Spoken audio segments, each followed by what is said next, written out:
Marco Aurélio Mello, e bem resumidamente, ministro, o que eu perguntava para o senhor, depois dessa decretação de prisão do ex-secretário de Segurança Pública do Distrito Federal, do afastamento de Ibanez Rocha, que aliás deve ser analisado hoje pelo Supremo Tribunal Federal, o senhor acredita em acusações, eventualmente até em prisões de outras autoridades que eventualmente podem estar envolvidas por ação ou omissão, ministro? Que momento triste nós estamos vivenciando no país. Ocorreu o que ocorreu no domingo, algo realmente lá entristecidos, perplexos, e agora há de apurar-se responsabilidade. Uma premissa do processo crime é que, instaurado, instrui-se o processo. E aí há oportunidade para os envolvidos, os acusados, se defenderem. Não dá para tocar de cambulhada, muito menos com atos de constrição de envergadura maior, como, por exemplo, a prisão do ex-secretário de Segurança Pública do Distrito Federal e também do comandante da Polícia Militar.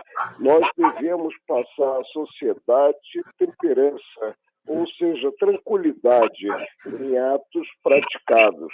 E cabe, evidentemente, aos agentes dos três poderes, refiro-me ao Legislativo, ao Executivo e ao Judiciário, reexaminar atos praticados e perceber onde se claudicou, onde se errou, e buscar a correção de rumos. Isso é o que deve ocorrer presente à organicidade do próprio direito.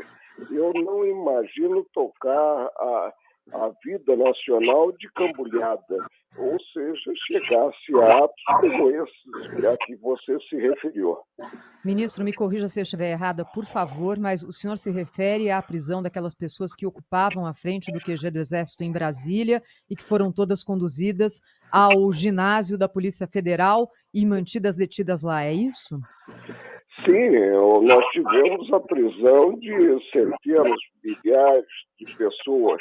E aí já houve audiências em si de apresentação, e os juízes implementaram como realmente devia ser implementada a soltura dessas pessoas. Cerca de 600 pessoas já foram presas. Vamos com calma, vamos com perseverança, vamos com compreensão, vamos, acima de tudo, com compaixão. E como eu disse, porque nada surge sem uma causa, buscando os fatos e a elucidação dos fatos que conduziram ao que nós presenciamos. De início, nós teríamos em si uma manifestação pacífica. Eu próprio, no Supremo, fui relator de uma ação direta de inconstitucionalidade, mediante a qual se impugnou um decreto do governo do Distrito Federal que impediu manifestações ruidosas da Praça dos Três Poderes. E eu disse simplesmente que a praça é do povo, evidentemente o povo pode manifestar-se. Agora, manifestar sem vandalismo, manifestar-se de forma pacífica. Mas tudo fugiu do controle. E não podemos imaginar que tanta gente visasse o que ocorreu, ou seja, a depredação de prédios públicos. E a generalização é sempre perigosa.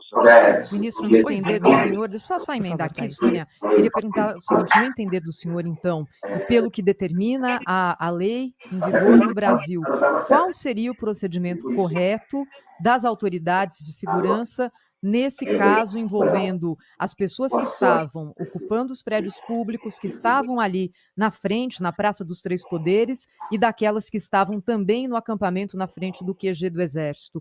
No entender do senhor, o que deveria ter sido feito?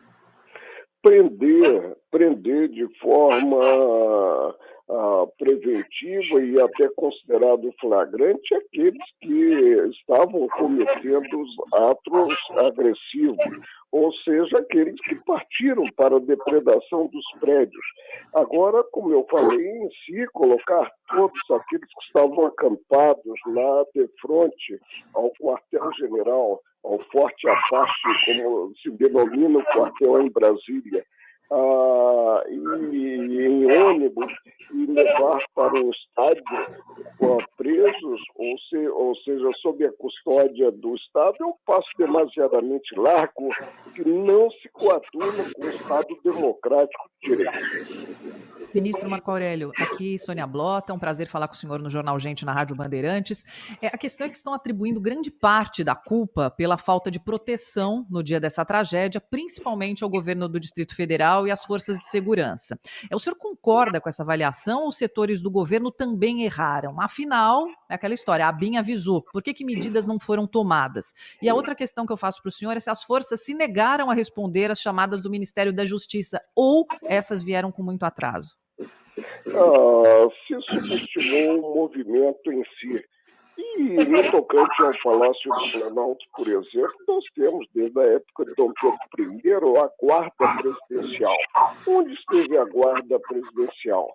Por que ela não acionou o quartel visando reforço quando percebeu atos agressivos? Todos subestimaram, se houve uma inércia, nós temos que admitir que houve uma falha, todos subestimaram o movimento em si. Ou simplesmente se bloqueava o acesso à Praça dos Três Poderes, o que não se coaduna com a vida democrática, ou então se atuava de forma setorizada, prendendo aqueles que se mostraram realmente agressivos. Ministro, o senhor explicava do ponto de vista jurídico, né, essa impropriedade, talvez não seja essa a palavra, mas essa impropriedade da prisão dessas pessoas, da detenção dessas pessoas. Agora eu pergunto, também estão liberando com elas os celulares, onde elas postaram mensagens nas redes sociais. E postaram mensagens nas redes sociais que eventualmente provem a organização, a participação delas. O senhor acha que esses celulares deveriam ter sido apreendidos para serem periciados ou não? Sim, eu acho que deveriam ser apreendidos celulares daqueles que realmente depredaram os prédios públicos, mas não de forma generalizada considerados os cidadãos que estiveram presentes em praça pública, e a praça, vou repetir mais uma vez, um bem público é um bem público do povo brasileiro.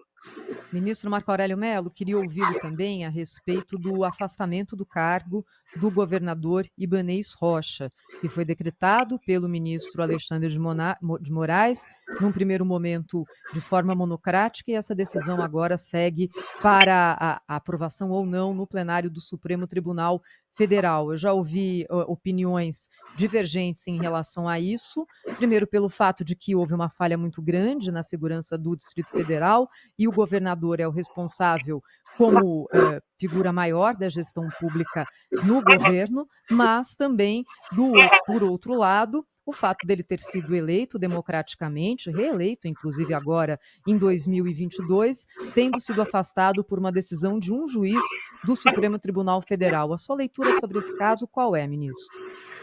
Se estivesse na bancada, eu não endossaria esse ato de força, que, a meu ver, implicou um passo demasiadamente largo.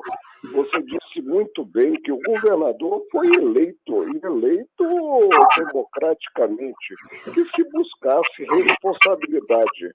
Nós não viveremos dias melhores no Brasil mediante a prática de atos de força, que nós não tivemos sequer na época do regime de exceção, consideradas manifestações. Vamos realmente marchar com temperança, marchar com compreensão e buscando, como eu disse, definir as responsabilidades, buscando definir quem claudicou na arte de proceder no setor público. Ministro, como é que o senhor avalia, então, a atual situação do Brasil? Parte do povo foi radicalizada por extremistas e isso é a causa principal? Ou o Brasil agora, nós todos, precisamos fazer uma reflexão maior, na opinião do senhor? Precisamos fazer uma reflexão maior. E eu cansei de dizer na bancada, quando o tribunal avançava em invadir a área que não era reservada constitucionalmente a ele, eu cansei de indagar aonde vamos parar. Isso aí, paramos no que ocorreu a partir de um antagonismo que nós não tínhamos até aqui presenciado, com forças realmente, forças que são virulentas, antagônicas. Isso não é bom para a nacionalidade. Ministro, de minha parte, para encerrar, o senhor fala em temperança, o senhor fala em serenidade, também tem sido nossa posição aqui no Grupo Bandeirantes de Comunicação. E o senhor fala também, e principalmente, pelo viés jurídico, né, a questão da legalidade e da constitucionalidade desses atos que estão sendo tomados em reação ao que aconteceu em Brasília. Mas eu pergunto para o senhor que é um homem público de muita experiência, o senhor que conviveu com diversos governos, essa temperança, essa serenidade também não devem pautar a relação com esses órgãos de segurança, como, por exemplo, definir a prisão de um comandante da Polícia Militar, ou uma investigação em relação a algum membro das Forças Armadas. Como é que o senhor vê, do ponto de vista da temperança, esse aspecto dessa relação com esses órgãos, uma relação que é sempre tão sensível? Olha, eu vejo de forma negativa. Como falei, não se chega a dias melhores, né, atropelando a ordem jurídica, atropelando o arcabouço normativo, desautorizando em si aqueles agentes públicos que têm a direção dos diversos setores. Não passa pela minha cabeça o afastamento de um dirigente de um Estado da Federação que foi eleito, ilegitimamente eleito e reeleito agora há pouco tempo, e tanto que o governador Ibanez estava no início do mandato e assumiu a vice-governadora. Nós não vamos chegar realmente ao entendimento dessa forma e passamos ao cidadão comum uma péssima ideia quanto ao estado de coisas no Brasil. O que nós precisamos, acima de tudo, é de entendimento, de respeitar a autoridade constituída. Ministro Marco Aurélio Mello, queria fazer uma pergunta mais pessoal para o senhor. Qual foi o seu sentimento ao se deparar com as imagens do Supremo Tribunal Federal completamente depredado? E emendando com isso, juridicamente, como fazer com que esse prejuízo, que ainda está sendo calculado nos 3 prédios, mas com certeza é na ordem de muitos milhões de reais, com que esse prejuízo caia na conta daqueles que o provocaram e não na conta de todos os cidadãos brasileiros? Olha, a responsabilidade civil aí, em termos, inclusive, de ressarcimento, ela é praticamente inalcançável. Fiquei perplexo com a depredação dos prédios públicos e com a ausência do Estado, com a falha do Estado em si. E muito triste de ver o Supremo, última trincheira da cidadania, ser depredado, ver depredado o Congresso Nacional, ver depredado também o Palácio, o Planalto em si, onde está o dirigente maior do país. Tudo isso foi muito ruim e é hora de pararmos e refletir sobre as causas desses fatos. E nada surge, já diziam os antigos, sem uma causa. Vamos ver onde os agentes públicos em si claudicaram, erraram, e buscar a correção de rumos. Ministro, aqui no exterior comparam muito o que houve no Brasil ao Capitólio, ao episódio do Capitólio nos Estados Unidos. Queria a opinião do senhor a respeito e saber se os motivos são os mesmos na opinião do senhor. Olha, lá nós tivemos algo realmente terrível, alcançado bem maior que a vida da própria pessoa, que felizmente não tivemos vítima fatal. Agora, o que ocorreu no Brasil se mostrou pior do que o verificado lá nos Estados Unidos. Lá foi atacado o Capitólio, visando impedir realmente a proclamação do resultado das eleições. Aqui foram atacados os 3 poderes, ou seja, a coisa foi de diapasão maior. A situação realmente foi uma situação que ninguém podia imaginar. E, repito, o que houve foi o efeito que se denomina manada, ou seja, nós tivemos a turba ensandecida e praticando atos terríveis em termos de organicidade, em termos de direito público, em termos de boa convivência. Ministro, mais um ponto aqui que me surge é o seguinte, mais uma vez, o senhor fala de serenidade, o senhor tem uma opinião de que alguns exageros estão sendo tomados, o exemplo é o que o senhor fala das prisões, mas eu pergunto o seguinte, é óbvio que essa é uma crítica que está subentendida, que é ao Poder Judiciário, inclusive ao Supremo Tribunal Federal, do qual o senhor foi membro. Mas também não está um pouco personificada na figura do ministro Alexandre de Moraes, que tem protagonizado essas decisões, ministro? Ele realmente não vem contribuindo para a paz social. E eu falo aqui, não vou tecer considerações maiores quanto atos que ele vem praticando. E olha que eu conheço há muitos anos.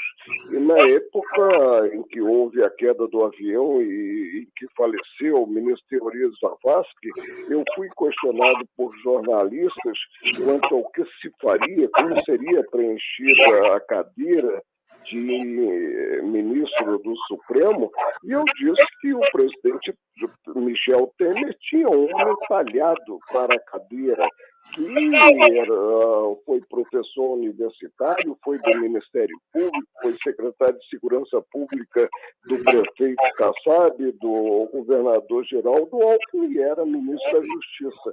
Mas vejo que errei redondamente. Ministro, eu queria perguntar para o senhor sobre, do ponto de vista jurídico e também político, porque muitas vezes essas coisas se interligam. Qual é a visão do senhor a respeito da situação do presidente, ex-presidente agora, Jair Bolsonaro? Pelo fato dele ter feito a contestação seguida durante muitos anos no poder do modelo eleitoral brasileiro, das urnas eletrônicas, e inclusive ontem ter publicado nas redes sociais, na sequência apagado, um post reiterando essa crítica e dizendo que a eleição no Brasil não foi legítima. Como que o senhor vê isso? Olha, aí é uma visão realmente apaixonada. Eu presidi as primeiras eleições informatizadas em 1996, estive 3 vezes na direção da Justiça Eleitoral e de lá para cá nós não tivemos uma impugnação minimamente séria quanto à lisura em si do sistema adotado no país. Em que é afastado o manuseio, a mão do homem, o manuseio da cédula, né? Não há como se chegar à excomunhão do sistema revelado pela urna eletrônica. Agora, o ex-presidente Jair Bolsonaro, e em 2017 eu discorri sobre a possibilidade de eleição dele, quando eu encerrei um seminário no curso de verão na Universidade de Coimbra, e tive que falar sobre a tendência de eleger populista de direita. Eu teci considerações sobre o perfil do populista de direita, falei sobre o Trump, falei sobre o governo na Polônia, na Hungria, e disse que temia pelo Brasil eleger presidente da República o deputado federal Jair Bolsonaro, que fez a vida dele batendo em minorias, mas foi eleito, exerceu um mandato e veio, a meu ver, politicamente a morrer pela boca, pelo que verbalizou. Ministro, continuando na pergunta do Marco Antônio Sabino, não é de hoje que o Supremo Tribunal Federal ele anda na berlinda, anda sendo muito criticado. Eu gostaria, é muito importante a avaliação do senhor para a gente. Olha, geralmente quando se avança em demasia e o exemplo vem de cima, se lança um bumerangue. E eu também falei isso na bancada, que pode vir à testa do autor do ato praticado. E nós estamos verificando isso. Um desgaste terrível para a instituição, a grande instituição que é o Supremo. O senhor acha que a democracia brasileira está em risco, ministro? Não, eu acho que ela sairá do episódio lamentável, condenável a todos os títulos. Esse episódio sairá fortalecida.